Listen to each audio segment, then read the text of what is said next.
A 19-year-old girl was said to have gone to an Airbnb to lodge with a 33-year-old man. Clearly, this was for a hookup. And while this was supposed to be a good time between this young girl and this man, it ended up being a tragic disaster.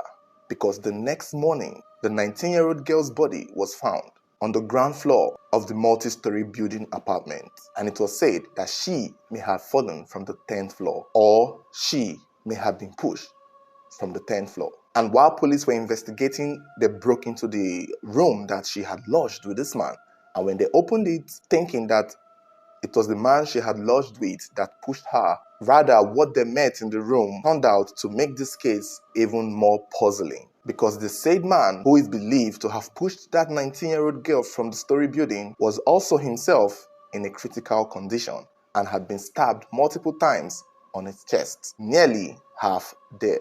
On the 2nd of March 2024, it was said that the 19-year-old girl, by the name of Joan Mbula Nzomo, was said to have lodged into an Airbnb in a multi-story building with a 33-year-old man named Lawrence Gitonga. This happened in Kasarani County in Nairobi, Kenya. And it was said that before these two individuals booked this room, they had spent time together at a bar. But the problem is, Joan was not the first girl that Lawrence was lodging with. In fact, according to the people in the Airbnb, Lawrence had previously lodged with a woman. He had a female guest the day before. And after he was done with that guest, they finished their hookup. He escorted the guest out. The lady went her way, and Lawrence decided to invite Joan, his second guest. And I think this is where things start getting complicated. Now, it was around 3 a.m. in the middle of the night when Lawrence invited Joan over. Clearly, they had been partying, they had been at a bar, they had been clubbing, drinking. And it's not clear if Joan knew Lawrence before now, because Joan was said to be a student of the Nairobi Aviation College. And so I'm guessing since it was on a Friday night, she was hanging out at the bar, at a club, having fun. TGIF. And that must have been where she met Lawrence. And everything seemed good, everything seemed fine. Clearly they had an agreement and she was able to follow him back to his Airbnb. However, in the middle of the night, it was being stated that the neighbors around the apartment was hearing a woman scream for help.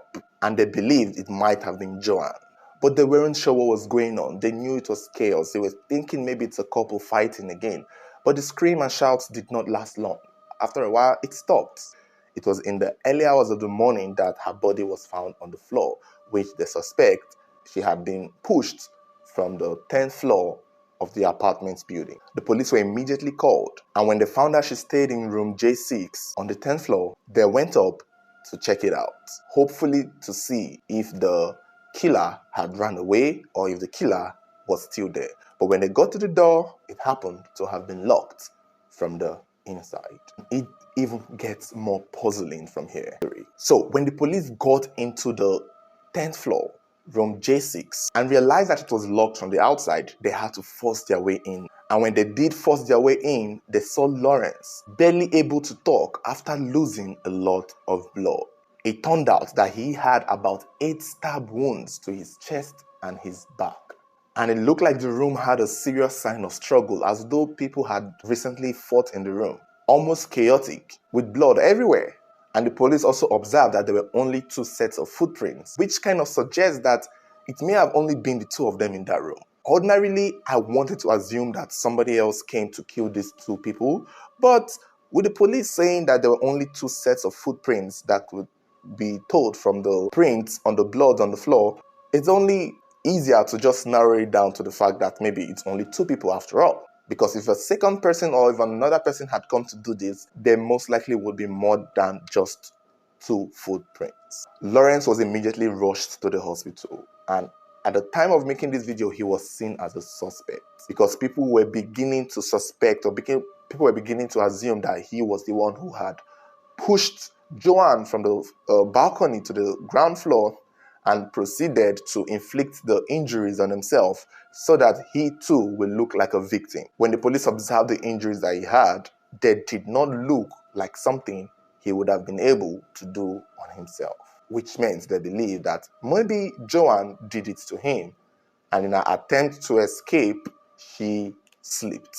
Joan's body was taken for autopsy, And that was when the police realized that she did not have any external or any other injury except the one that she got from the fall. And when Lawrence woke up in the hospital, thank God he didn't die. He said that he and Joanne had a fight. It's unclear what the fight may have been about. But he admitted that he started kicking and hitting her, and then she picked up a knife and attacked him, in which he claimed he ran and locked himself in the bathroom. Now, according to the police, when they were investigating and asking him questions, it occurred to them that Lawrence did not know that Joanne was dead. He thought Joanne had run away. As at the time of making this video, we still don't know what may have caused the fight or what prompted these two people to have fought.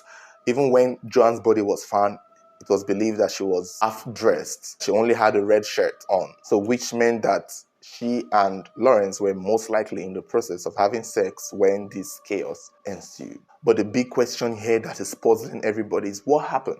Was Joanne the victim? Or was Lawrence the victim? As sad as it is, only Joanne died and Lawrence seemed to be recovering. And it's unfortunate that she is the one who is passed. But then, who is at fault here? Did she jump or was she pushed? Did Lawrence do it to himself or was it Joanne that did it to him? But this is my thing and this is my observation. I don't know what the police would come up with, but this is what I think. Because when you look at it, Lawrence had already had a guest.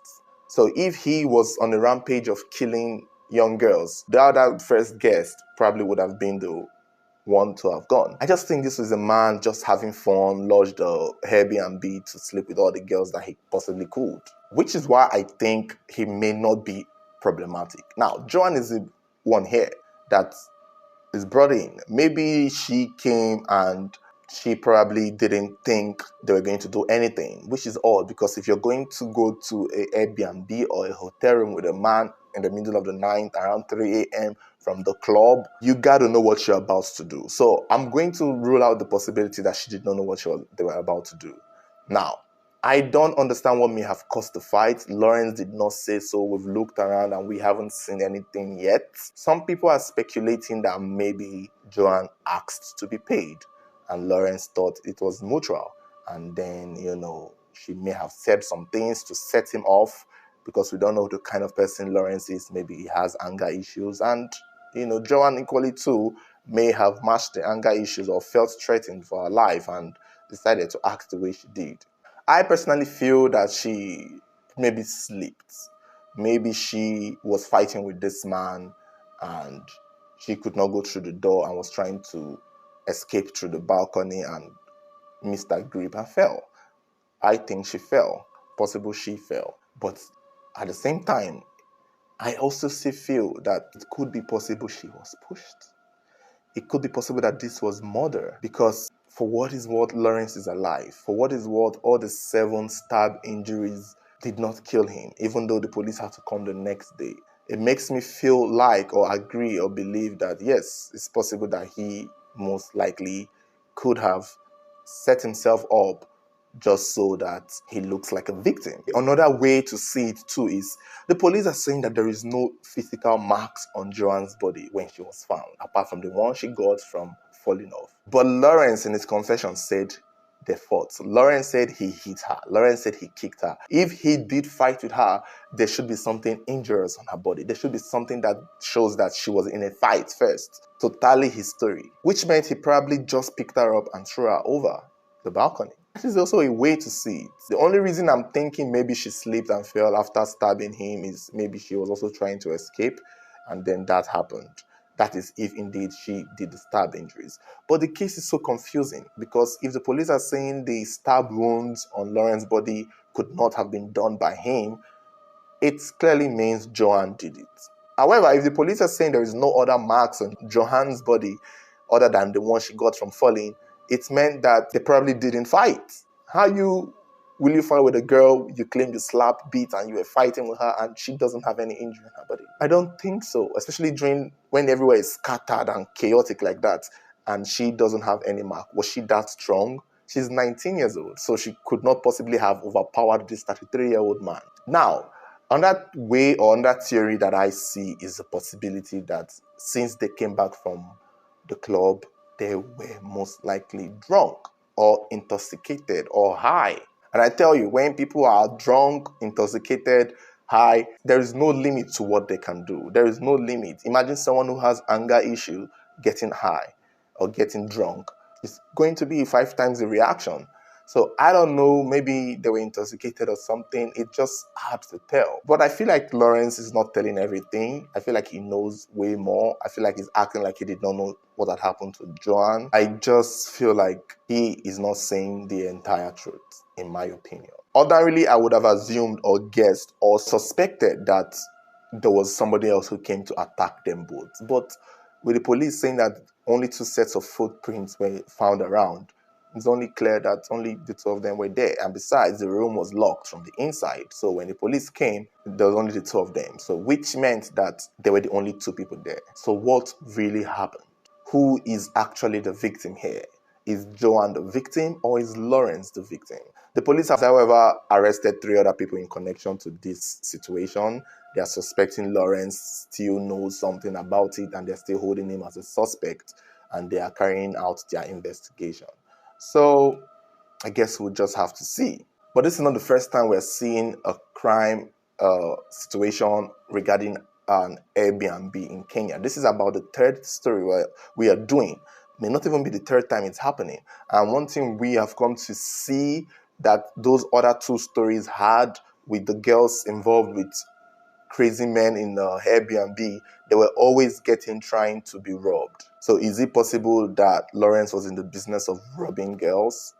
And maybe when he wanted to rob Joanne, it backfired and she fought back. And, somewhere along the line, he did what he had to do. It's also possible that even the first girl that he escorted out of the building, he also may have robbed her, but had probably put her on a small threat and told her to go quietly and behave herself.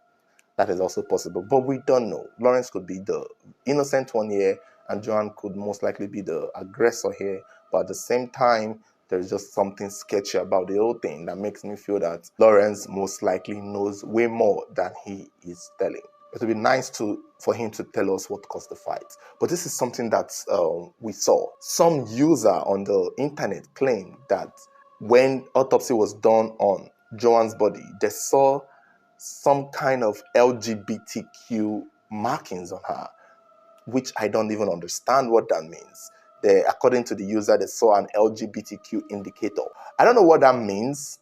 I don't know if queer people now have some kind of skin tag or skin mark, or maybe it was a tattoo that shows that she might be in the LGBTQ community. And with that knowledge, it is possible that she probably wasn't even into men and was most likely refusing to do anything with Lawrence, which is still odd to me because she and Lawrence came from the bar and the club all the way down here. So she knew where she was coming into. She knew what she was coming into for. So why would she be an LGBTQ member and still follow a man to his Airbnb 10th floor in the middle of the night from a bar? I don't know what the LGBTQ marking is. I don't know what the user thought, but that is what some people are saying unofficially. The police has not said anything regarding that. It's just the user on the internet.